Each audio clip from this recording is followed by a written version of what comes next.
Alright, Kachumba TV is me your boy MC Pinsaivo. Ango lwalero tuli kunteekateeka ez'okulaba nti nno muganda waffe Dogowolia mumulabyeko ng'avuga piki eno mumunyumiddwa obubadi bwakolera ku piki nga tuli mu nteekateeka ez'okulaba nti nno tumujjanjaba awone omutima. Bamwetaaza milioni 3 agende e India naye olwalero tusazeewo tubayitemu abali ku social media abalabi ba Kachumba TV ayina kyayina asobodde atulabe nga muganda waffe tumujjanjaba ave mu mbeera embi.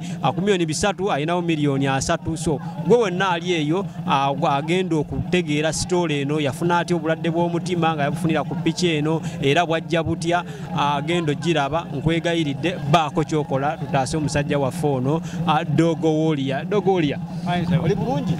Era ndi bulungi kuba nekubyemu kali akayiso kenkubalaze kati ndi bulungi mu sinaba kufuna buzibu bonna ne bonnuma sibulira kati kali kapeyinikira katabu nnyo. Alright, ayina akagundi katulaze mbadde mbasaba mu following emboozi eno atutandise Kachumba TV. Ebifaananyi video bajja kwongera bazirage ku TV nga nganyane munna n'omuyimbi ono Green Daddy era ye ambassador w'abayimbi agenda okukunga abayimbi bajje tukwataganira wamu tusobole okuyambako ono kuba omwami ono Dogowolia aze akola emirimu gy'enjawulo eri abayimbi eri abategesi bannange era n'abantu bonna abali eyo nga musobola okumuyambako musobola okujja ne mumukwasaganyizaako ne tukwataganira wamu ne tusobola okuyambako ono omwami Dogowolia era nga n'olwaleero tulina n'enteekateeka ey'okugulawo kamukamu events olunaku olwaleero era tuyise n'omukulu kansala w'omu kitundu y'omugenyi agenda okugulawo eno woofiisi mu kitundu kye kyatwala. Kamukamu events and music hub amanya bampita promoter MW. Enteekateeka eriwo tuyina enteekateeka ey'okulonkinga ekivvulu era mukirabakaawo ekivvulu ekyo kyakulonkinga tuyina omukulu ono Dogowolia bwe twasanga mu ddwaliro ng'avundirayo mulwadde wa mutima era alina ekituli ku mutima. Ffe nga bakamukamu ne tusalawo tujje tuyimire mu nteekateeka egenda okuyambako omwami ono yeetaagibwa otwalibwa India okulongoosa yeetaaga obukadde 305 era ebifaananyi video bajja kwongera bazirage ku TV nga nganyane munna n'omuyimbi ono Green Daddy era ye ambassador w'abayimbi agenda okukunga abayimbi bajje tukwataganira wamu tusobole okuyambako ono kuba omwami ono Dogowolia aze akola emirimu gy'enjawulo eri abayimbi eri abategesi bannange era n'abantu bonna abali eyo nga musobola okumuyambako musobola okujja ne mumukwasaganyizaako ne tukwataganira wamu ne tusobola okuyambako ono omwami Dogowolia era nga n'olwaleero tulina n'enteekateeka ey'okugulawo kamukamu events olunaku olwaleero era tuyise n'omukulu kansala w'omu kitundu y'omugenyi agenda okugulawo eno woofiisi mu kitundu kye kyatwala. Tusanyusa okubalaba amanyi eddoboozi Green Daddy. Tuli wano olwaleero ku nsonga ziringa za mirundi ng'esatu. Ensonga esooka tuli wano okugulawo ofiisi ya Kamukamu Events.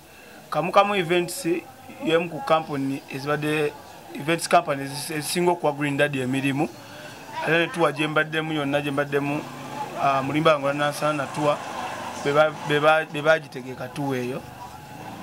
Ekyo era basaze bankwasa n'obwambasada kuba omukulu oyo bamuyita Dogowolia. Ensonga ey'okubiri omukulu oyo mulwadde wa mutima. Just twakuba nti mu Uganda tulina endowooza egamba nti omuntu okubeera omulwadde w'omutima alina okuba ng'agudde wali ataawa ebigera okitegera kigamba nti agenda kufa. Bannayuganda ndowooza babafeze nnyo mu ngeri bwe zityo kati baagala omuntu ng'ali wali alinga afa. Omukulu oyo akyalabika bulungi nga waalabika awo talabika ng'omuntu omulwadde w'omutima naye ekituufu kiri nti obukakafu bwe buli nti mulwadde wa mutima era tetwagala tusooke tumulinde atuke ku stage ng'ate tugamba ate afa enkya alyoka ayambibwe. Tuwa gye twalimu eyanansana natuwa omukulu oyo yalinga akulira ebyo enteekateeka z'okulanga n'okukunga abantu mu byalo ebyo gye twali mu tuwa. So bwe nawulidde nti mulwadde wa mutima nakwatibwako kubanga musajja mulungi nnyo nakolaganako naye neŋŋamba ne lwaki tulinda amawutuka mu mbeera nti ate agenda kufa nkya naye nga tutandikirawo enteekateeka y'okulaba nti afuna obujjanjabi era twateekezeddwako nti yeetaaga obukadde 350.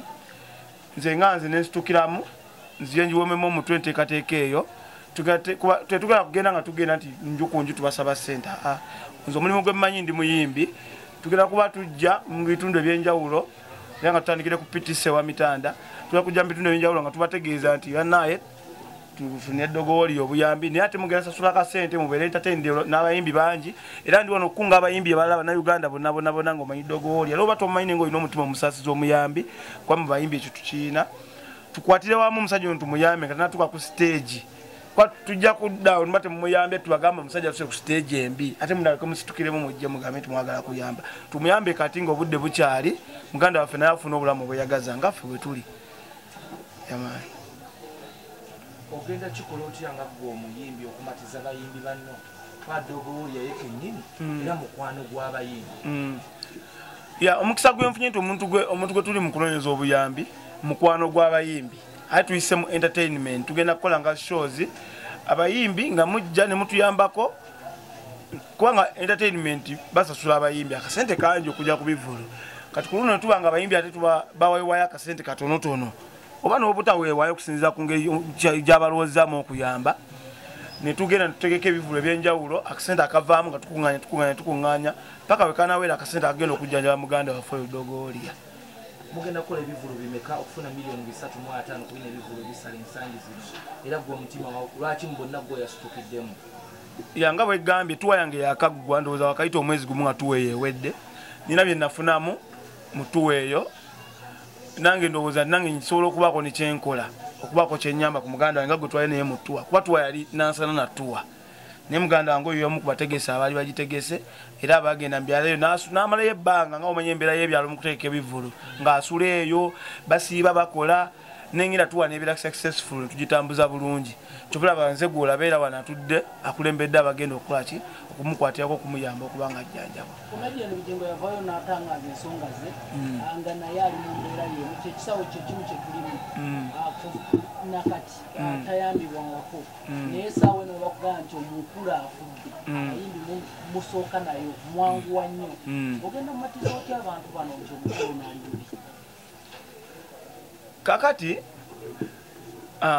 Komedian Bugingo ekyaddala saafunako ku bubaka obwo personal ng'omuntu ekyokubiri ngambye ngenda matiza nti abantu ngenda kukola omulimu era bwe balenye okuba nga omubulidde ensonga eyo kakitegeeza ngenda kunoonyereza lwaki ye obuyambi bwe teyabufuna then nze nkole step esukkakaawo okumatiza abantu kubanga nga bwegambye omuntu nga tali ku kitanda ntitugendagenda tumulage nti afeenya muzibu wa kumatiza abantu nti ki timulwadde naye tulina obukakafu empapula nga tugenda zibalaga ezikakasa okuba mu basawo abakugu ti omukulu oyo mulwadde osegira tugenda kukola enkola zonna ezigenda omumatiza abantu okulaba nti tukola nti bwogenda kugamba nti tugende mu bantu nti omuku omuntu weyo sente kiyinza oba ekizibu naye twasazewo nitugamba kamukamu events netula ku mezi tugamba nti bwe tugenda nga tuteeka bivulu omuntu asobola okujja nga tazze ku lwa nsonga yakuyamba muganda waffe nga azze kubeera entertained n'abayimbi kyeza nze omulimu gwange ngenda kukunga abayimbi okujja bayimbireko muganda wange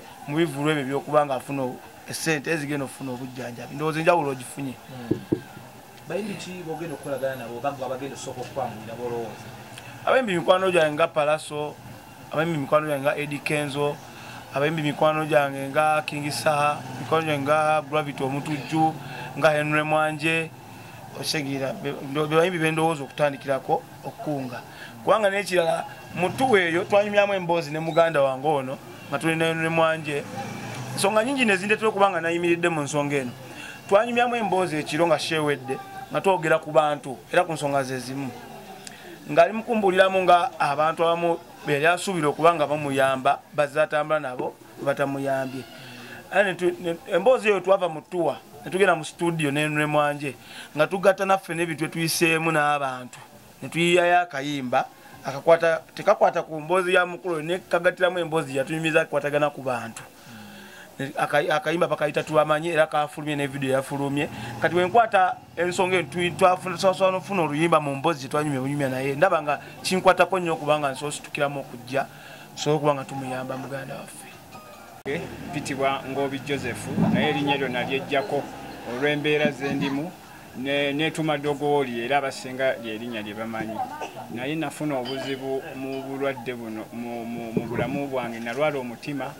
Kale omutima ogwo gwava ku sukaali, nalwala sukaali ne mugayaalirira nga simanyi, then ate omutima nagwo ne gukola ki ne gulwala era n'okwogera sikyayogera nnyo kiri awo, naye olw'okubeera nti nina okwogera kakati abasinga bammanyi mu mbaga, abalala mu kwanjula, abalala mu zi drive z'abayimbi, naye nga abayimbi bangi benkoledde drive ate era n'abayimbi batuukiriddemuko ne baŋŋamba nti tuyinza okuwaayo ebivvulu, naye olw'embeera nti we baŋŋambira n'okutegeka obutegesi ekivvulu okumubeezaawo ng'akasente tekaliiwo, naye mbandi eyo mu ddwaliro eyo ensambya na bamuzira kisaba kamukamu inventisi nabo mu kujja okundaba obulwadde bwe bajjira ne bandabako nga embeera gye ndimu mbi nnyo, era ne basalawo ne bagaa nti kaakati kasita otereeramu tujja genda tutandika okusaba obuyambi naye nga ffe tukoleyo. Wazuula ddi nti omutima gukuluma? Omutima naguzuula mu mwezi gwali gwa 7 omwaka oguwedde, naye nga mbadde mulwadde wa sukaali na puleesha. Kati wenzuulira nti omutima nga byonna babikebera tebiri bubi nnyo naye ng'ate nyongera kufa bufi, kati okunteeka mu kyuma ng'omutima gwajjako ekituli. Bayimbi ki b'okoledde watuukirirako ko? Kakati abayimbi be natuukirirako ku manager Roja, natuukirirako ku Gulu Kenzo, natuukirirako ku manyi neerabira, natuukirako ku Kabako. Abayimbi bangi nnyo bentuukirira ne mbanyonyolamu mu nsonga zange, naye kirungi tebampisa bubi, naye obuzibu bwokka obuliwo obwenteekateeka kubanga jja naga nti nja kubeererawo naye tegeka, naye nga ssente ezitegeka omuyimbi zokka tolina woozijja, kati n'obeera nga tolinawo kyamaanyi kyoyinza kwongerako ku bulwadde bwo. Basinga kugamba nti nina ekivvulu yange okisolooze, naye kirimu okutegeka, ate ssente ezitegeka ziba nnyingi nnyo nga tosobola zifuna bwe kiri bwe kityo. Ku miliyoni 3.5 zebakwetaaza olinawo mmeka? Ku miliyoni 3.5 mbadde naakafunawo emiliyoni zinga 3.5, naye ng'ate ssente ezo ezimu kamukamu events yali mpaddeko obukadde 15 ku ssente ezo, ng'emanyi kijja kwanguwa mu bantu mu bazira kisa, naye we yazimpa nengezaako era ekisoboka era n'ezaabiri nyongedde zinoonyera mu bantu kinoomu w'ogenda akumanyi mu bantu bange n'akuwa, kati nga ninawo ezo ssente. Kati ekyo nakyo kireseemu obuzibu kubanga obuzibu obusinze obulwadde obwange tebunnaba kutuuka buno okubeera ku kitanda nti ndi ku oxygeni ndi kuki, naye okusinziira nga abajjako mu ddwaliro n'ebifaananyi tujja kuba tubiraga, oliwo oba omulaze vidiyo n'alaba embeera gy'olimu gyewalimu ku kitanda ng'oli mulwadde avaawo akkiriza, naye kati bwe nzija obuzinga bwendi ne njja ku mulyango bwe nekugaa nti nalwala omutima, nina sukaali, badde nsaba buyambi era tosobola bompa, era ogamba nti ndowooza anoonya zaakulya, naye nga mu mikwano egisinga yonna gikimanyi nti nalwala kuba si bwe nali. Obudde buleetisa omusalaba gwo, bigambo ki by'ogamba gwindali kozi nekaliyo olaba agirwana kulanti n'atuuka wayagala okuba?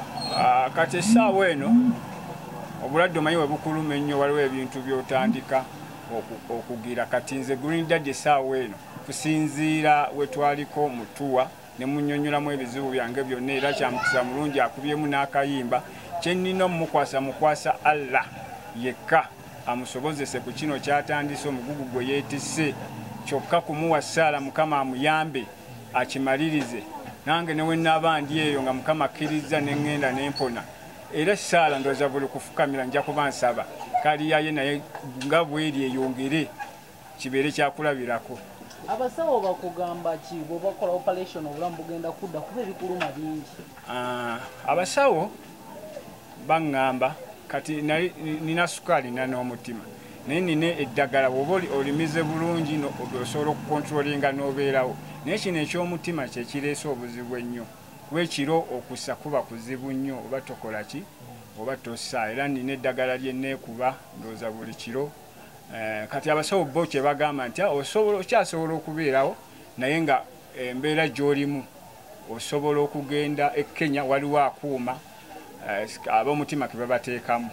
Bwe kitaba ekyo osobola okuba nga mukulu kati olubwama n'ogenda e India ne bakukola omutima omulala ne bakoopaleetinga. Be basawo kye baŋŋamba. Kaakati nga nze Dogooli yankowoola, nina abasajja bange ab'omutawaana ennyo, nina omusajja Hamu, nina omukyala Mama Fiina, nina omanyi mutima n'okwogera. Naye nga abantu bangi, naye kati mbadde nkowoola buli amanyi Dogooli, buli yali awuliddeko erinnya eryo, muzira kisa yenna gy'ali. Nina ekivulu kyentegese awo ewa Mitanda bakiyitani asinga amasape. Ninamu Omunnakenya, ninamu Original Design, abayimbi bangi nnyo abamanyi embeera eno gye ndiko abamperekeddeko. Ninamu abayimbi, ninamu Kabako, ninamu Lilipazo, ninamu Saniyo, ninamu New York, ninamu Lusuku lwa Sementi, ninamu Tata. Kati muyita Tata essaawa eno kuba kati gwe nina.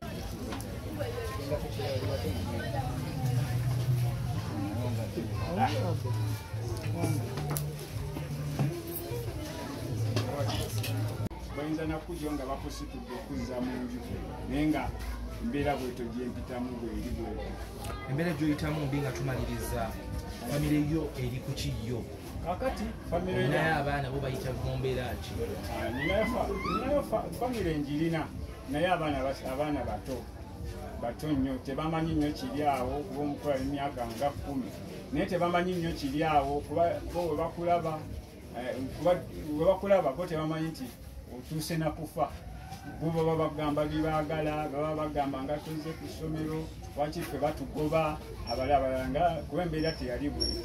Lwaki ffe tetukyasoma ate abalala ko basoma. Nga ntolina wobannyonnyola obaga nti oli mulwadde bagamba nti kati oba oli mulwadde kye tetugenda kusoma. Kati embeera bwetyo mpita mu mbeera embi ennyo naye nga sekirina kyakola kubanga era bwenkuga nti omuntu bwakusanga nga osaze enviiri teseko galubindi era yagamba bugambi bwe wasappe kwega tolina nakyomwongerako kirala. Olina ku bbaluwa z'eddwaliro otulage? Baluwa nina n'ebifaananyi tulage ebbaluwa. Wandiiko bingi nnyo, wandiiko bingi nnyo.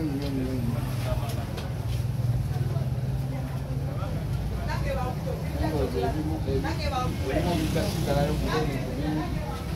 bulwadde bungi nnyo. Kakati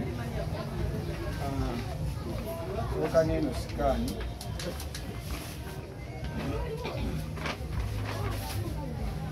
jasooka n'eno asooka ne bakenera